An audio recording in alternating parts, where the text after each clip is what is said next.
पहले के वीडियो में हमने प्रकाश के प्रकीर्णन तक पढ़ा दिए थे और आज का जो वीडियो होगा इसमें विवर्तन, प्रकाश के किरण पुंज, बाकी आगे के बातों को डिस्कस करेंगे। देखिए, विवर्तन प्रकीर्णन में हमने क्या बताया था। प्रकीर्णन में बताया था कि प्रकीर्णन में कि प्रकाश जब भी किसी कण पे पड़ता है तो क्या करता है, कण उसको अवशोषित करके उसको चारों तरफ फैला देता है। कण क्या करता है, अवशोषित करके उसको चारों तरफ क्या करता है, फैला देता है। लेकिन आज के जो वीडियो है, इस वीडियो में हमने बताएंगे कि प्रकाश जब किसी कण पे पड़ता है तो कण उसको अवशोषित ना करके उसके किनारों से क्या करता है, मुड़ जाता है, यानी किनारों से विचलित हो जाता है और विचलित होकर प्रकाश के जो क्षेत्र है उसको क्या करता है, बढ़ा देता है। इससे कहने का मतलब कि यहाँ से देखिए, यहाँ से ये टॉर्च है, मान लेते हैं ये टॉर्च से प्रकाश निकला। प्रकाश निकलने के बाद एक यहाँ पे क्या होता है, यहाँ पे देखिए, यहाँ एक कण है, सूक्ष्म कण पर जैसे ही प्रकाश पड़ता है तो सूक्ष्म कण में पड़ने के बाद इसको किनारों से देखिए, इसको किनारों से क्या हुआ, यहाँ से प्रकाश इधर की ओर आ गया और यहाँ से प्रकाश इधर की ओर चला गया। यानी एक कण जैसे ही इस किनारे पर पड़ा तो प्रकाश क्या हुआ, विचलित हो गया। तो प्रकाश के पथ में रखी अपारदर्शी अत्यंत छोटे होते हैं। मतलब प्रकाश के पथ में रखी जो अपारदर्शी जो एक कण है, एक क्या है, अत्यंत छोटे। प्रकाश सरल रेखा में चलने के बजाय किनारे पर मुड़ जाती है। यानी इस अत्यंत छोटे कण है, इसके वजह से क्या हुआ कि प्रकाश देखिए यहाँ से निकल रहा था और इसको इसी रेखा में जाना था, लेकिन इस रेखा में न जाकर क्या किया, इस कोने से इधर मुड़ गया और इधर मुड़ गया। यानी सरल रेखा में चलने के बजाय वो क्या करता है, कोने से मुड़ जाता है। इसे मुड़ने का जो घटना है, इससे क्या होता है, इसका क्षेत्र जो है बढ़ते चला जाता है। जैसे मान लेते हैं कि यहाँ टॉर्च जलाएं, तो टॉर्च जब जलाएं तो देखिए, तो टॉर्च का प्रकाश यहाँ से और यहाँ से, यानी इसका प्रकाश हार्डली इतना ले सकता था, इतना जगह ले सकता था।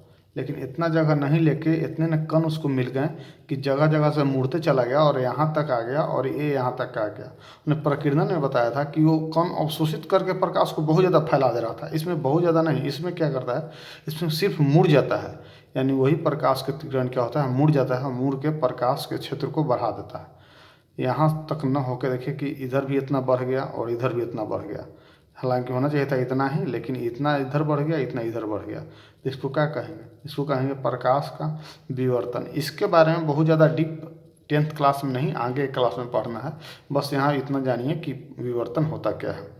अब इसके आगे बात करें प्रकाश के किरण की। प्रकाश के किरण कहने का मतलब कि जब किसी प्रदीप्त पदार्थ से, प्रदीप्त और अप्रदीप्त पदार्थ के बारे में हमने पिछले वीडियो में व्याख्या किए हैं इसके बारे में। तो प्रदीप्त और अप्रदीप्त के बारे में जो नहीं जानते हैं वो पिछले वीडियो में जाके देख लें। तो यहाँ पे हमने बताएंगे कि प्रकाश के किरण जब किसी प्रदीप्त पदार्थ से प्रकाश निकल रहा है, यानी ये क्या है, एक बल्ब है। बल्ब क्या होता है, प्रदीप्त पदार्थ है। ये प्रदीप्त पदार्थ से क्या हो रहा है, प्रकाश देखिए, तो यहाँ से प्रकाश क्या हो रहा है, निकल रहा है, यहाँ से प्रकाश निकल रहा है। जैसे प्रकाश निकल रहा है तो देखिए, तो सभी दिशाओं में फैल रहा है। तो सभी दिशाओं में एक लाइनिंग के रूप में फैल रहा है। ऐसा थोड़ी है कि सिर्फ सोझे जाएगा, सिर्फ इधर जाएगा। ये प्रदीप्त पदार्थ देखिए कि सभी दिशाओं में प्रकाश क्या है, लाइनिंग के रूप में फैल रहा है। यानी एक तरीके से बहुत सारे दिशाओं में, मान सभी दिशाओं में फैलने की वजह से हमेशा देखिए एक सरल रेखाओं में क्या हो रहा है, आगे की ओर फैल रहा है, सरल रेखाओं में फैल रहा है। तो वही कहा जा रहा है कि जब किसी प्रदीप्त पदार्थ से प्रकाश निकल रहा है तो यह प्रकाश सरल रेखाओं में सभी दिशाओं में फैल जाती है। इसी के एक सरल रेखा जैसे किरण को प्रकाश की किरण कहते हैं। मतलब ये जो रेखा है, इस रेखा को किरण जैसी दिखेगी, इसी को क्या कहेंगे, इसी को कहेंगे प्रकाश के किरण। यानी इसको क्या कहेंगे, किरण कहेंगे। तो किरण कहने का मतलब कि सिंपली एक रेखा निकलना है, उसको क्या कहेंगे, किरण कहेंगे। लेकिन बहुत सारा रेखा, अगर एक रेखा निकला तो इसको क्या कहेंगे, किरण कहेंगे। लेकिन बहुत सारा रेखा हो जाएगा तो क्या कहेंगे, किरणों के समूह कहेंगे। तो किरणों के समूह को में यहाँ पे फिजिक्स के भाषा में क्या कहते हैं, किरण पुंज कहते हैं। किरण पुंज, यानी किरण पुंज कहने का मतलब कि बहुत सारा ऐसे रेखाओं निकल जाए, किसी प्रदीप्त पदार्थ से, तो उसको क्या कहेंगे, किरण पुंज कहेंगे। किरण पुंज या उसे प्रकाश पुंज भी कहते हैं, उसे प्रकाश पुंज भी कह सकते हैं या किरण पुंज भी कह सकते हैं। प्रकाश पुंज भी कह सकते हैं और किरण पुंज भी कह सकते हैं। देखिए किरण पुंज क्या है या प्रकाश पुंज क्या है। अब किरणों के समूह को क्या कहेंगे, किरण पुंज कहेंगे। यहाँ से किरण निकला, किरण बहुत सारा निकला तो इसका समूह हो गया, तो किरणों के समूह को क्या कहेंगे, किरण पुंज कहेंगे। अब किरण पुंज जो कि 3 तरह का होता है। 3 तरह का कैसे कैसे, तो इसके आगे देखेंगे कैसे कैसे होता है 3 तरह का। पहला जो होगा आपको समांतर किरण पुंज, यदि अपसारी किरण पुंज। अपसारी किरण पुंज कहने का मतलब कि यहाँ पे मान लेते हैं कि कोई प्रदीप्त वस्तु रखा हुआ है, प्रदीप्त वस्तु रखा हुआ है और यहाँ से क्या हुआ, किरण निकला, तो एक जगह से किरण दिशाओं में क्या हो रहा है, फैल रहा है। यानी एक बिंदु से फैलना क्या कहलाता है, अपसारी किरण पुंज कहलाता है। यानी एक बिंदु से फैलने की जो घटना है क्या कहलाएगा, अपसारी किरण पुंज कहलाएगा। और ये जो है ये आपको क्या है, ये इतना बड़ा प्रकाश स्रोत है, इतना बड़ा क्या है, प्रकाश का स्रोत है। लेकिन ये प्रकाश के स्रोत से फैल नहीं रहा है, ऐसे जैसे निकल रहा है उसी स्ट्रेट लाइन या सीधी रेखा में चला जा रहा है। तो सीधी रेखा में जाने की जो ये जो समूह है इसको क्या कहेंगे, समांतर किरण पुंज। यानी समांतर किरण समूह या किरण पुंज।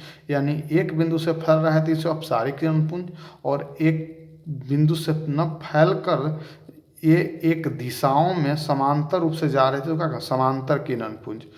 और यहाँ देखिए कि ये यहाँ से प्रकाश निकल रहा है, प्रकाश क्या है, निकल रहा है। निकलने के बाद क्या कर रहा है, कहीं एक बिंदु पर जाकर सिमट जा रहा है, एक बिंदु पर क्या हो रहा है, जाकर सिमट जा रहा है। तो सिमटने, यहाँ जो सिमट रहा है, ये सिमटने की घटना को क्या कहेंगे, ये सिमटने की घटना को इसको अपसारी किरण पुंज, इसको क्या कहेंगे, अपसारी किरण पुंज। इसको क्या कहें, अपसारी किरण पुंज या अभिसारी। अपसारी कहने के मतलब एक जगह से निकल कर फैल जाना। अभिसारी कहने के मतलब कि एक जगह पर आकर सिमट जाना। अभिसारी कहने का मतलब कि एक जगह पर आकर सिमट जाना, और अपसारी कहने का मतलब कि एक जगह से फैल जाना। अप मतलब फैलना, अभी मतलब एक जगह पर आ जाना। अप मतलब फैल जाना, अभी मतलब आ जाना। और समांतर तो समझ ही रहे हैं, समांतर दिशाओं में फैलना, समांतर।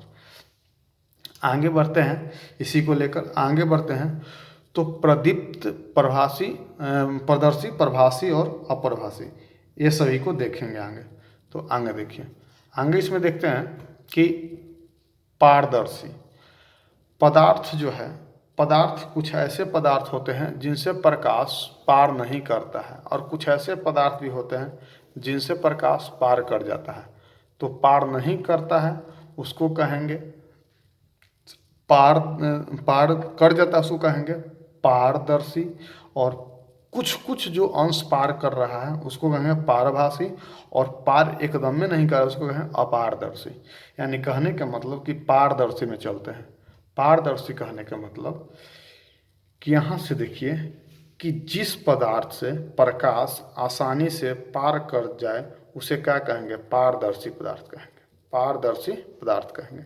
यानी कहने के मतलब कि कांच शीशा, हम लोग जो गाड़ी में चढ़ते हैं तो देखते हैं बस में कि शीशा लगा रहता है फिर भी धूप अंदर आते रहता है, शीशा लगा रहता है फिर भी धूप क्या होता है, अंदर आते रहता है। यानी सिंपल समझिए कि जो शीशा है फिर भी धूप को क्या कर रहा है, नहीं रोक पा रहा है। लेकिन इसमें पर्दा लग जाता है, पर्दा लगाने की वजह से क्या होता है, धूप उधर ही रह जाता है, इधर नहीं आ पाता है। तो शीशा क्या हो गया, कांच क्या हो गया, पारदर्शी हो गया। लेकिन वही पर्दा जो लगा हुआ है वो क्या होगा, अपारदर्शी हो गया। तो कांच यानी जिस पदार्थ से प्रकाश आसानी से पार कर जाए उसे क्या कहेंगे, पारदर्शी कहेंगे। और ये बता चुके थे हम कि प्रकाश को चलने के लिए, यानी प्रकाश को गमन घूमना यानी चलना, इसके लिए किसी माध्यम की आवश्यकता नहीं होती है। निर्वात में भी प्रकाश चलता है और हवा में भी प्रकाश चलता है, कांच में भी चलता है और जल में भी चलता है। लेकिन सबसे अधिक चाल जो प्रकाश का है निर्वात में होता है, ये पिछले वीडियो में बता चुके हैं। और चाल कितना होता है, 3 × 10⁸ मीटर प्रति सेकेंड लगभग में होता है। निर्वात में, ठीक है।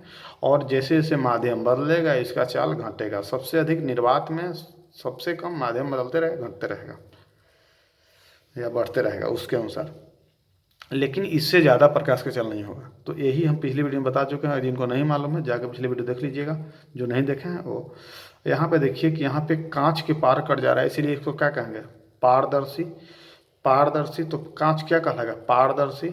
और पानी क्या कहलाएगा, पानी जो कहलाएगा पारदर्शी। एक गिलास मान लेते हैं, गिलास ले लेते हैं, एक गिलास में यहाँ पे पानी रख दिए, और पानी रख दिए तो यहाँ से देखिए तो गिलास के प्रकाश जब देंगे, कांच के गिलास रहना चाहिए, तो यहाँ पे क्या कर जाएगा, पार कर जाएगा।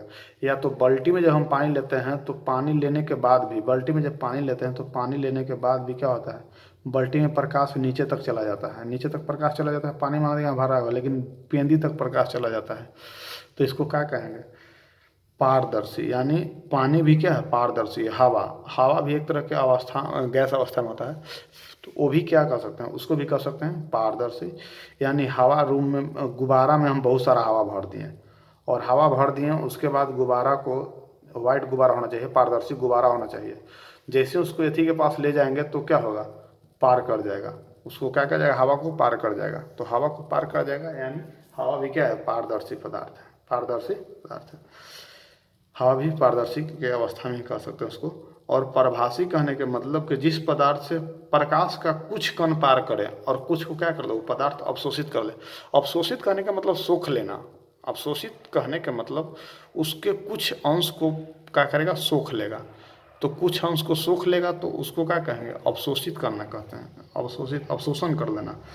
तो इसके लिए घिसा हुआ कांच, घिसा हुआ कांच जैसे देखते हैं कि हम लोग जो हेलमेट लगाते हैं, हेमलेट का जो कांच होता है, हेलमेट जो पहनते हैं उसका जो कांच होता है, कांच जब घिस जाता है तो हेलमेट पहनने के बाद कांच से कुछ दिखाई उतना स्पष्ट नहीं देखा देता है, धुंधला धुंधला दिखाई देता है।